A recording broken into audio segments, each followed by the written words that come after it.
আজি Bokakhat district sports এছ'চিয়েশ্যনৰ এখন বৈঠক আছিল, কাৰ্যনিৰ্বাহক বৈঠক আছিল। তাতে আমি ভৱিষ্যতৰ বহুবোৰ পৰিকল্পনাৰ কথাও পাতিলোঁ আৰু যোৱা কাৰ্যকালটোত গত কাৰ্যকালত কি কি এচিভমেণ্ট আছিল, কি কি কৰা হ'ল, সেইখিনি কথাও আমি আজি বিস্তৃতভাৱে আলোচনা কৰিলোঁ। কাৰণ ইয়াৰ পিছতে সাধাৰণ সভা অনুষ্ঠিত হ'ব, সাধাৰণ অধিৱেশন অনুষ্ঠিত হ'ব। আৰু আজিৰ দিনটোতে বোকাখাট জিলা ক্ৰীড়া সন্থাৰ তৎপৰতাত ইয়াত এখন ইনডোৰ ক্ৰিকেট প্ৰেক্টিচ হল এটা নিৰ্মাণ হৈ আছিল। সেইটো আমি আনুষ্ঠানিকভাৱে মুকলি কৰিলোঁ আৰু আমাৰ গৌৰৱ উমা চেত্ৰী আৰু এই হলটো উমা চেত্ৰীৰ নামেৰে নামাকৰণ কৰাৰ কথাও আমি আজি ঘোষণা কৰিলোঁ আৰু সিদ্ধান্ত ল'লোঁ। ভাল লাগিছিল।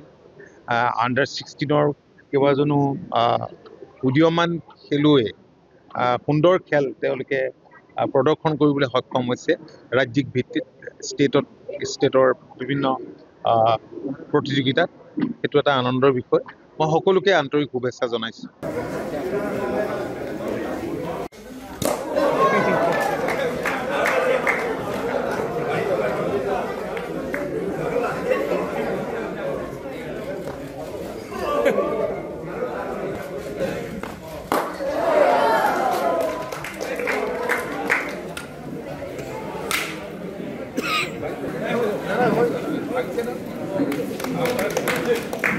আজি বোকাখাট ডিষ্ট্ৰিক্ট স্পৰ্টছ এছ'চিয়েশ্যনৰ এখন বৈঠক আছিল, কাৰ্যনিৰ্বাহক বৈঠক আছিল। তাতে আমি ভৱিষ্যতৰ বহুবোৰ পৰিকল্পনাৰ কথাও পাতিলোঁ আৰু যোৱা কাৰ্যকালটোত গত কাৰ্যকালত কি কি এচিভমেণ্ট আছিল, কি কি কৰা হ'ল, সেইখিনি কথাও আমি আজি বিস্তৃতভাৱে আলোচনা কৰিলোঁ। কাৰণ ইয়াৰ পিছতে সাধাৰণ সভা অনুষ্ঠিত হ'ব, সাধাৰণ অধিৱেশন অনুষ্ঠিত হ'ব। আৰু আজিৰ দিনটোতে বোকাখাট জিলা ক্ৰীড়া সন্থাৰ তৎপৰতাত ইয়াত এখন ইনডোৰ ক্ৰিকেট প্ৰেক্টিচ হল এটা নিৰ্মাণ হৈ আছিল।